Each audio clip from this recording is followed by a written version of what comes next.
what we do here is go back. Hello and welcome back to Five-a-Side Seasons. Now you are joining us at a very difficult period in our existence. As you can see from the table, 5 games played, we've lost 3 of them and we are currently in the bottom 3, and that is a place that we've not spent much time in. In fact, I don't think we've spent any time outside the top 3 in the first 3 seasons until now, and it doesn't get any easier for us as we are taking on last season's champions, Sparty Pants. As you can see, they are currently only 1 place above us, but they have played 2 less games.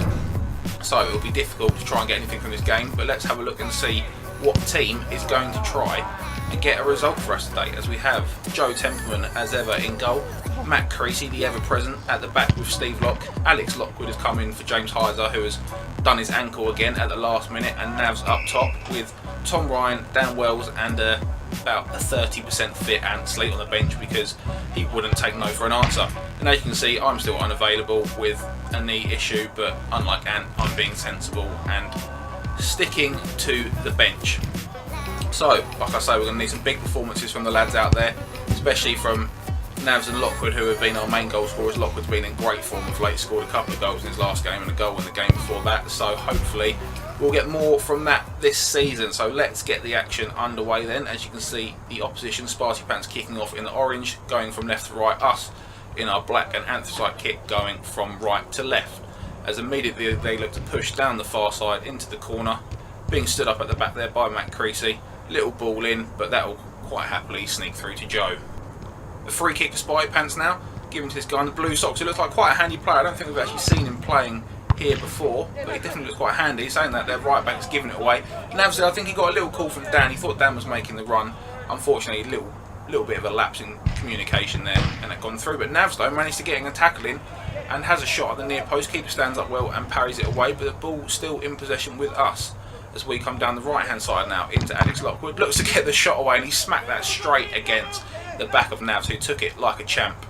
But saying that, it might have shaken him a little bit. He's given the ball away, and the opposition come down the other end, standing up Matt Creasy over to the far side. Bit of a dive in on the far side there, but Joe again stands up well and manages to parry it away. He's come down this near side now with Alex Lockwood getting the ball caught under his feet a little bit there, given time to turn on the ball, and picks out Navs, who's immediately under pressure. Looks to give it back to Creasy, but he's caught on the ball as the ball goes into the far corner, and you can see that that has ended up in the back of the net. Let's have a look at that from the corner cam as it comes down the right hand side. Navs there just with a bit of a sloppy pass, comes down the far side. A solid shot through Creasy's leg, who doesn't look too happy about it, and that is 1-0 to Sparty Pants. As you see, we've got the ball on the far side again, a lot of action happening for us down that right hand side. Bit of a sloppy pass though, back to Creasy in the corner, who's going to be looking for an option, plays it into Dan, and you can see there's just all of us crammed into one little corner. Very, very little movement, ends up with Dan giving the ball away, but there weren't many options for him. Fortunately for us, the shot from the opposition isn't a strong one, but we need to be a bit more mobile and looking for options in attack if we're going to get anything out of this game. And saying that, there's another good save by Joe there. Waited until the last minute, didn't overcommit and manages to get the save in. But again, the ball given away in the middle of the field. Come down the left hand side with this player again, and this time Joe gets his legs down to save it, and there's no doubt that we would be even worse off in this season if it wasn't for having Joe in goal. As Lockwood though comes down the right hand side, the first really strong effort we've had on goal in the game. Bit of a pop shot again, as we see from him. He's not shy of shooting at all. As you can see, they give it away in the middle of the pitch. He sizes up his man, takes a step to the outside and just drills it into the near post. And just like that, we are now back in the game. So maybe we can build on that and be a bit more positive coming forward. But Sparty Pants, obviously, we're looking to hit back straight away. That's a lovely little reverse pass, just a bit too strong as Joe comes out and slides with his feet. And Dan is just out of strength on the ball there. And in the end, the shot is deflected off of Creasy, and that will be a free kick to Sparty Pants. But looking a bit dangerous getting in behind there as they now set up for the free kick. There's a bit of miscommunication there with the men tracking again, sloppy from the free kick. Unfortunately, Joe is there to make another big save as Alex Lockwood comes well and wins the ball back there. Good bit of strength from him as it's rolled out to the far hand side, but again, Matt Creasy there just gets away with a sloppy touch, manages to make up for it and poke the ball away. And playing a little bit of football now. This is a bit better from us. Dan, looking for an option, decides not worth giving the ball away and just sensibly gives it back to Joe, and then is straight off into the far corner for the ball. Navs was the option inside there really. Dan's looking to get a shot away. There's nothing necessarily wrong with that, but maybe in that case the pass might have been the better option. As they come forward again, this guy's got a good strong shot on him, hits it low down the middle though, and Joe makes a comfortable save in the end. As the ball still with them, bit of relentless pressure for them, they come down, lovely little change of pace from their player there, left footed shot, and surprise surprise, Joe Templeman makes the save. So still 1-1, but it's all Sparty Pants at the minute, to be honest. As they come forward again, we're sitting off a bit, and it works as they make the mistake, and Nav's coming forward now. We've seen him, especially in the FA People's Cup, very dangerous in that kind of position. In the end he's forced just a little bit wide, and the keeper gets a good comfortable save, comes out to crease, he's deflected, and the keeper reacts well to that deflection there to make the save. But that was a little bit better, a bit more impetus going forward there, and another few chances on goal. And saying that though, immediately a lapse in communication again as Lockwood gives the ball away. The ball has gone straight through Creasy's legs to a completely unmarked man. I'm not sure whose man that was there. I think maybe Alex Lockwood has gone wandering a bit there. Creasy's not happy, as you can tell, and that is now 2-1 to Sparty Pants. As they come forward again, we came back from 1-0 down. Can we come back from 2-1 down? Matt Creasy, wonderful tackle there, plays it to Navs down the left hand side. Not entirely sure what's happened there, but it's gone back to the keeper, and just like that, as I was saying that I thought we were about to build a good attack, the ball goes to the goalkeeper, it's snuck past Creasy, nice finish into the bottom right hand corner on the outside of his foot, and that is now 3-1. So we'll be looking to hit back immediately as Alex Lockwood again with another pop shot, this time on his left foot. I think that one definitely took a deflection. Let's have a look at the corner cam replay. As you can see, he's just allowed to turn, doesn't see many other options on, so just takes a pop shot under the bottom side of the opposition's foot and into the bottom right hand corner, and just like that it's 3-2. But we're going to need to be playing a bit better football if we're going to consistently get goals in the game. We've immediately let them in from the free kick. Joe Templeman again down low to his left hand side at the near post, manages to make the save, but again the ball given away there. Matt Creasy looks to be hurt. I think he got his foot trod on there. It's not often that we see him in discomfort. He is, say, not one to go down lightly, and he looks like he's going to be able to walk that one off. Fortunately for us, we don't need any more injuries at the minute. But again from the free kick, sloppy marking again. I think Tom Ryan let the man get the run on him that time, and it's not looking great for us in defence, apart from Matt Creasy there going in for a big tackle, but somehow the opposition still get the ball. Nice bit of footwork down the left hand side, and Joe again makes the save. Playing with the ball at the back now, it's Navs' turn to give the ball away. Again, just being out-muscled by the opposition, and if we didn't have Joe in this game, it could be about 10-2 by now.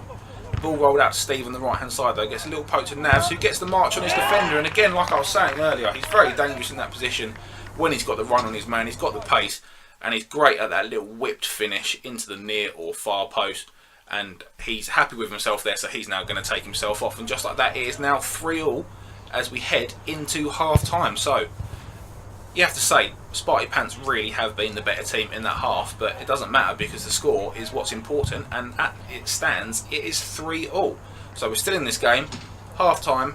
Let's turn it around in the second half, play a bit more positive football, and see if we can get a result and keep those shots coming in, because when we've been shooting we've been scoring. So from the kick-off then, as we managed to string a couple of passes together before going back to the goalkeeper. Joe with the ball in his hands now, plays it into Ant, who is playing. Yes, I know, I hate it as much as you do. And he just gives the ball away on his first touch there. As a handy little bit of footwork, and only a couple of minutes into the second half there, a really nice bit of footwork from the opposition player on the edge of the box, slots it into the bottom right hand corner, and just like that it's now 4-3. So we've come back from being down twice as Dan goes in with a big tackle there. I think the ref is playing the advantage in the situation there, but that's a bit better kind of strength from Dan. I know it wasn't obviously a great tackle, but the determination was there. As Ant goes in for a 50-50 there, and normally it's us wondering if Ant's going to get back up off the floor, but he's managed to do some damage there to the opposition player. I think it wasn't actually any contact with Ant, it was just a roll with the ankle, but he's in some pain. He did go down earlier after his goal in the first half, but he would get up and be alright in the end, so that's the most important thing. As the ball in Joe's hands now, as he rolls it out, but just beaten to the ball there. At top that was Dan, and we go back to Joe. So he looks for another option there, plays it into, and nice little flick round the corner. Alex Lockwood with the first time shot, and that is his hat trick.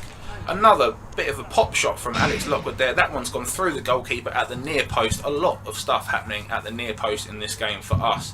And as you see, the keeper won't be best pleased with that. And unfortunately, though, as though it is 4-all, our hat-trick scorer has now injured himself. And he will now be taking himself off the pitch. And this is just what we don't need in this situation. The one man who's looked like he can consistently get a goal when he's on the ball is now going to have to go off, and we'll be lucky if we see him in the rest of the game. So 4-all though, maybe we can hold out for a draw in this one. Only 4 or 5 minutes left in this one. It's not been a second half full of chances. As they come down the right hand side now, and just standing up his man. Why is he not going for the tackle? Roll it back, and that is an absolute bullet from their man at the back. We said earlier in the game he has got a very strong shot on him. Rolled it back, he's lined it up and absolutely smashed it into the far corner. 5-4 now, and we'll be struggling to get something from this game, as again Joe makes another save. The pressure was relentless from then in the first half. It doesn't look like changing too much in the second, but you never know. A couple of shots, we could get a goal. As Matt Creasy there, the ball rolls to him, he does get the shot away, and the keeper this time makes the save. And saying that, Tom Ryan is bundled into the boards, and we have a bit of a problem there as the GoPro has now fallen out of position. So we will go to the corner cam for the rest of this game. That's from the resulting free kick. Nevs gets a nice little shot, nice little whips there on it, but unfortunately it was straight down the keeper's neck. As the opposition come forward now, handy guy on the ball, just gets the step on Tom Ryan there. A little bit of extra pace, you can see, slots it. Joe does get a strong hand to it, but still it manages to find its way into the bottom corner. 6-4 now with only minutes to go. It's not looking good for us. Ball on this near side again then with their danger man. He manages to take Steve inside and outside. And I know you can't see anything from the corner cam there, but this seems to be happening to us a lot. The ball has come off the backboard. Joe's gone to make the save, and it's come off the back of Joe and bounced into the goal. So that will go down as a Joe own goal. Thoroughly undeserved, because without him it could be about 15 or 16 today. And as you can see here, and unhappy, they did score another goal only 30 seconds later. Poor communication. The boys looking a bit tired out there. And that is now 8-4, and it's safe to say this game is well and truly over. As saying that, the final whistle blows. It was a plucky performance for about 3/4 of the game there. Managed to get it to 4-all, but at the end, the quality of the opponent and the relentless pressure just paid off as we look to tie it a bit towards the end. And unfortunately for us, that now puts us rock bottom of the table, a position we have definitely never been in before, and it's not nice to look at. So there we go, an interesting game there between Space Dock and Diabolical. Space Dockers managing to get the win that time, so Diabolical have lost their first game. Space Dockers looking like they could be nailed on for the title already this season with a game in hand and undefeated. So let's have a look what that means for the personal stats as we go to top goal scorer Alex Lockwood now with 6 goals in 4 games after his hat-trick, and James Hyder still winning the assist race with 3 despite only playing 1 game. So maybe that says something about our passing. May need to up that a bit. And as we look at the fantasy points, see Joe Templeman now at the top after another great game for him. Actually made over 75 saves this season in 5 games, so he's working a little bit too hard. Alex Lockwood, after his hat-trick, joins him as well on 31 points. Do check out the other videos available on our channel if you have enjoyed this one, or you actually want to see us win a game. Don't forget to subscribe, and for us, it's on to the next one. He's doing it again. I still hate it.